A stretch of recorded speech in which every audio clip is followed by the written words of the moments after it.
a todos. Quiero agradecer al doctor Alberto Campos García por la gran oportunidad de hablar en esta importante conferencia. Estoy seguro de que juntos podremos marcar la diferencia, una diferencia exitosa en las estrategias que estamos empleando para abordar esta pandemia del coronavirus. Una vez más, soy el doctor Jimmy Gottman. He dedicado muchos años de mi vida a la medicina académica, tanto como médico de urgencias, como profesor de muchos estudiantes y médicos. Sin embargo, he pasado los últimos 20 años casi totalmente enfocado en el sistema inmunológico, particularmente en el papel que juega el glutatión en la salud y la enfermedad. Para mí el glutatión es una gran pasión y he escrito extensamente sobre el tema. Mis libros están disponibles en varios idiomas, incluyendo en inglés y en español, y pueden acceder a estos libros en el sitio web que aparece en la diapositiva. Lo ven allí, www.glutatión.org. Primero les voy a contar algunos aspectos básicos del glutatión antes de comentar sus funciones relacionadas con el COVID-19. El glutatión es una molécula muy simple, compuesta de 3 aminoácidos. Los primeros 2 son muy comunes, el glutamato y la glicina, pero el tercero es mucho más difícil de encontrar en nuestras dietas modernas y en forma bioactiva, la cisteína. Ahora bien, el glutatión tiene muchas funciones en nuestro cuerpo, las cuales ya he abordado en presentaciones anteriores, aunque la más reconocida es su función como antioxidante. De hecho, muchos autores se refieren al glutatión como el antioxidante maestro, porque potencializa todas las funciones antioxidantes al recargar y reciclar los antioxidantes comestibles, como la vitamina C y otros. Lo que es notable es que, aunque el glutatión sigue siendo relativamente poco conocido por muchos profesionales de la salud, existen más de 150,000 artículos sobre el glutatión en los principales sitios de investigación, como PubMed.gov. Solo para ponerlo en contexto, PubMed solo tiene 66,000 artículos sobre la vitamina C y 44,000 artículos sobre la vitamina E. Bien, ahora, esta diapositiva es una de las que más me interesa que entiendan. El glutatión, cuando se toma por vía oral, no sirve para elevar los niveles de glutatión intercelular. Se descompone rápidamente en el tracto digestivo, sobre todo por la enzima GGT, Gamma Glutamyl Transferase, que sus niveles particularmente son altos en el intestino humano. Ahora bien, para producir glutatión en el cuerpo, dependemos de nuestras propias células para su fabricación, y para lograrlo necesitamos abastecernos de los precursores, o una nutrición específica que las células necesitan para producir su propio glutatión. Como hemos mencionado antes, el nutriente más importante es la cisteína, y tenemos que suministrarla en una forma que sea digerible y que pueda sobrevivir al largo viaje que va desde la boca hasta la célula. El aminoácido libre cisteína por sí mismo no es muy eficiente ya que se oxida muy fácilmente, y es por eso que para lograrlo necesitamos usar una sustancia como la NAC, N-acetilcisteína, o una proteína más grande como la proteína aislada de suero no desnaturalizada. De modo que teniendo claro cómo se produce el glutatión en nuestro cuerpo, veamos ahora algunas de sus funciones. De manera muy breve, el glutatión es la molécula principal de señalización y control de todas las funciones metabólicas de redox. Juega un papel importante en la desintoxicación celular de compuestos orgánicos e inorgánicos, y uno de sus mecanismos más interesantes es la capacidad de mantener una gran respuesta inmunológica, apoyando la función y la multiplicación de los leucocitos. De hecho, la función inmunomoduladora del glutatión es lo que impulsa la investigación sobre el uso del glutatión directamente como agente antiviral. Existen muchos documentos donde se describen estas propiedades antivirales. Se ha comprobado que el glutatión produce efectos contra diferentes patógenos virales, incluyendo la gripe, el SIDA, la hepatitis, el herpes y el resfriado común, entre otros. Por lo tanto, no es de extrañar que se hayan hecho grandes esfuerzos para investigar si el glutatión puede ayudarnos en la estrategia para combatir el COVID-19. Creo que una buena forma de empezar es revisar algunas de las consideraciones teóricas que se hicieron antes de entrar en el tema de las intervenciones clínicas. Este trabajo realizado por el doctor ruso Alexei Polonikov fue una de las primeras investigaciones sobre la relación entre el glutatión y el COVID-19. Se centró en los síntomas más graves del COVID, así como en los aparentes factores de riesgo de que, para empezar, los pacientes contraigan el virus. Este estudio fue publicado en mayo del 2020, así que claramente el doctor Polonikov tuvo que haber empezado a trabajar en este estudio desde los comienzos de la pandemia. Partamos desde una simple línea de tiempo de la enfermedad, el contacto inicial con un portador del virus, y a medida que se permite que este virus se propague, existe un riesgo inminente de padecer síntomas que amenazan la vida, como el SDRA, síndrome de dificultad respiratoria del adulto, y muchas veces los enfermos pueden llegar hasta la muerte. Afortunadamente, en la mayoría de las personas, nuestras defensas inmunológicas innatas nos impiden llegar a estas etapas. Pero existe un fenómeno que sabemos que ocurre en la mayoría de las infecciones prolongadas. La protección viral en contra de una infección en particular deriva en la disminución progresiva del glutatión, y con el paso del tiempo, la enfermedad se vuelve más seria. A lo largo de los años hemos aprendido más acerca del glutatión y hemos comprobado que existe un vínculo entre la falta de glutatión y la capacidad de los virus para potenciar su capacidad de propagación. Esto se observó por primera vez en la década de los 80 con la epidemia del VIH-Sida. La falta de glutatión también conduce a un estrés oxidativo más grave o a daños generados por los radicales libres, y esto genera una configuración perfecta para presentar niveles altos de inflamación. Todo esto provoca el SDRA y, en el peor de los casos, hasta la muerte del paciente. Por lo tanto, hay que preguntarse: ¿existen situaciones en las que la deficiencia o falta de glutatión pueda agravar aún más la situación del paciente, además de la enfermedad viral? ¿Existen condiciones que predispongan a la deficiencia de glutatión? Bueno, podríamos remontarnos a la década de los 70, cuando claramente se demostró que los niveles de glutatión estaban comprometidos en el proceso de envejecimiento. Se estima que en los seres humanos aproximadamente se reduce el 10% por cada década de vida después de los 20 años. Sabemos que los fumadores presentan una disminución significativa de la protección antioxidante, especialmente del glutatión. Hay muchas enfermedades crónicas que claramente se relacionan con la deficiencia de glutatión. Veamos algunas de ellas.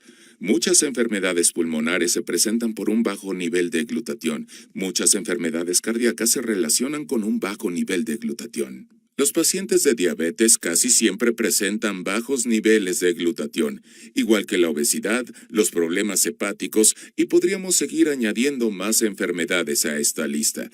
Por lo tanto, los puntos importantes son: número 1. Todas estas condiciones son también condiciones de deficiencia o falta de glutatión. Y número 2, estas mismas condiciones son las que se consideran de alto riesgo por complicaciones graves del COVID-19. Esto es muy importante que lo entiendan. De manera que Polonikov fue un poco más lejos. Quería respaldar su argumento de que la disminución del glutatión se relacionaba con la gravedad del COVID-19. Así que durante la recopilación de datos de todos los pacientes, observó varios parámetros. Aquí les muestro los datos de algunos pacientes. 2 pacientes con enfermedad moderada y 2 pacientes con enfermedad severa.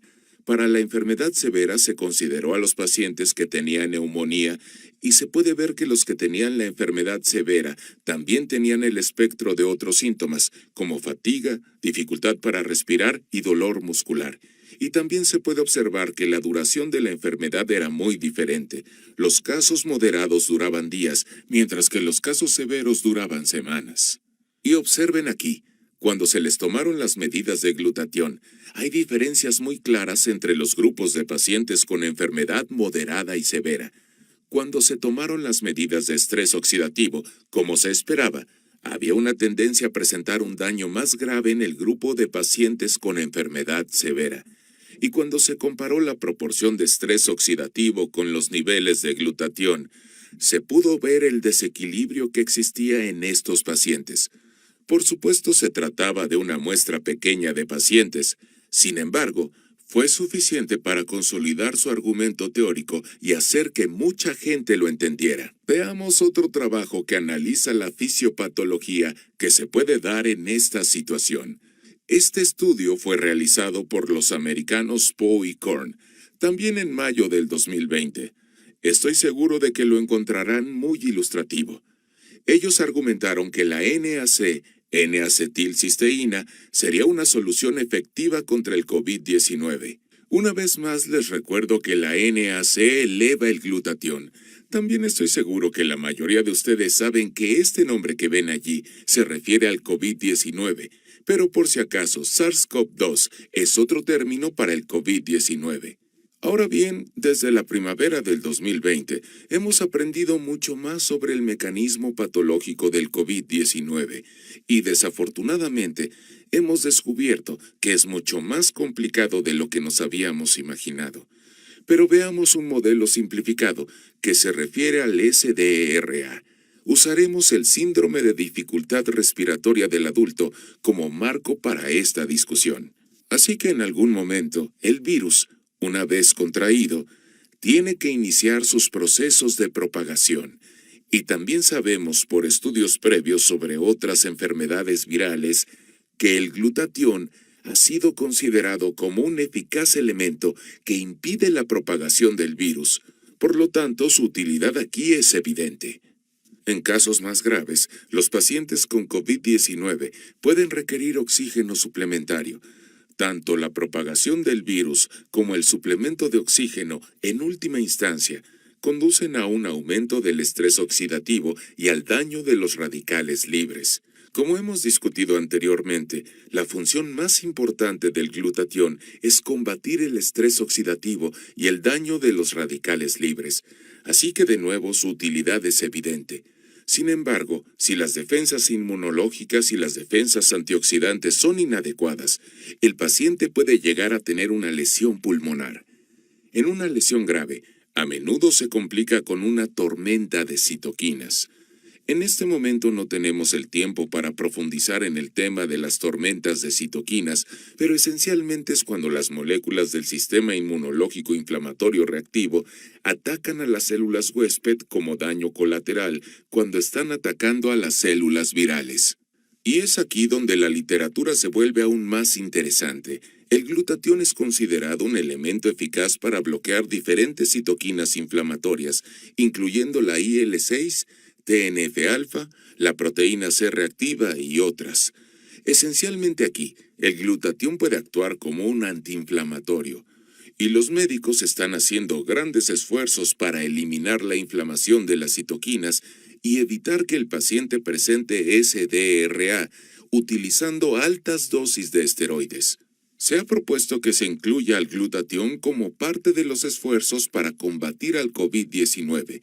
Y solo como mero comentario, en mi último libro también escribí sobre el glutatión como un elemento efectivo para evitar el SDRA en otras enfermedades. Así que lo que acabo de mostrarles no son los únicos artículos que consideran al glutatión como una alternativa para combatir el COVID-19. Hay muchos artículos más. Me gustaría mencionarles uno que personalmente significa mucho para mí. Es otro artículo que argumenta a favor del uso de la sustancia potenciadora del glutatión NAC, y lo que me llamó la atención fue el autor, el doctor Silvio de Flora. Conozco muy bien al doctor de Flora por su trabajo sobre el glutatión y la gripe o influenza A. Hace más de 20 años publicó un ensayo clínico sobre el uso del NAC como tratamiento para la gripe. Era un estudio aleatorio doble ciego. Su equipo recopiló datos de una gran población de pacientes mayores que habitan en hogares de ancianos y los sometió a un tratamiento con el medicamento que potencializa el glutatión, NAC, durante 6 meses.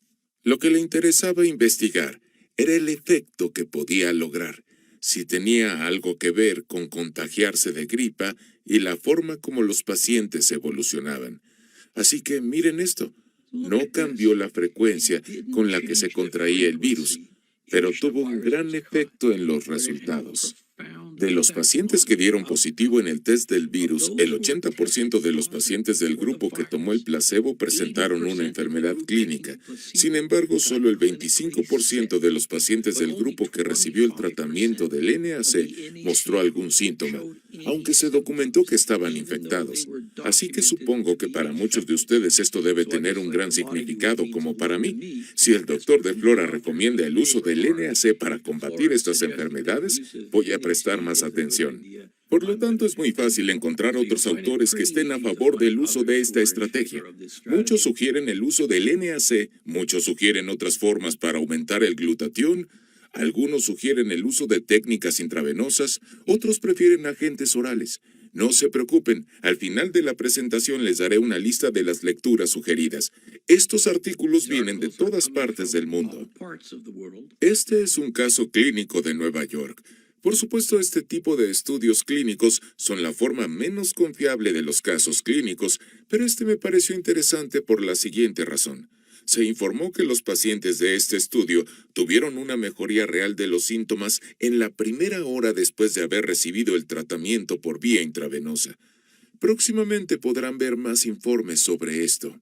Les pido una disculpa por las gráficas tan sencillas que usamos en esta presentación. El mecanismo real del COVID-19 es mucho más complicado. Se está haciendo bastante evidente que esta infección del coronavirus es una enfermedad del multisistema y hay muchos aspectos que aún se están descubriendo. Tengo que mencionar que muchos de estos otros daños de los sistemas están relacionados con la disminución del glutatión. Muchos problemas del COVID-19 se refieren a la actividad de la ACE2. El glutatión está involucrado. Muchos consideran que este virus es una coagulopatía disfrazada. De nuevo, el glutatión está involucrado. Podemos ver la tormenta de bradiquinina, podemos ver las consecuencias neurológicas. Todo esto tiene literatura que vincula los mecanismos con la función del glutatión. No es un secreto. Son áreas que están ganando la atención de las comunidades médicas y de investigación. Una visita rápida al sitio clinicaltrials.gov revela una lista en constante crecimiento de los ensayos clínicos que se han planteado o que ya están en curso para estudiar la relación entre el glutatión y el COVID-19. Echemos un vistazo rápido. Aquí están algunos de ellos. Disculpen la letra tan pequeña. Les invito a visitar el sitio web clinicaltrials.gov para que puedan verlos con más detenimiento. Por ejemplo, uno que realmente deseo ver es el estudio del Instituto Sloan Kettering de Nueva York. Es un área que cada vez gana más terreno. Y si alguno de ustedes participantes de esta conferencia son investigadores o tienen la oportunidad de estudiar el COVID-19, me encantaría poder estar en contacto con ustedes. Tal vez podríamos trabajar juntos. Y finalmente, en las últimas 3 diapositivas les mostraré algunas referencias a las que pueden acceder. Voy a mostrárselas rápidamente. Estoy seguro de que si lo desean, pueden recibir una copia de esta presentación de manera que puedan tener la conferencia por escrito. Una vez más, agradezco sus aportaciones y su experiencia. Y desde luego espero recibir noticias de todos ustedes próximamente. Y gracias de nuevo por su participación y atención. Les deseo lo mejor para su salud y cuídense. Muchas gracias.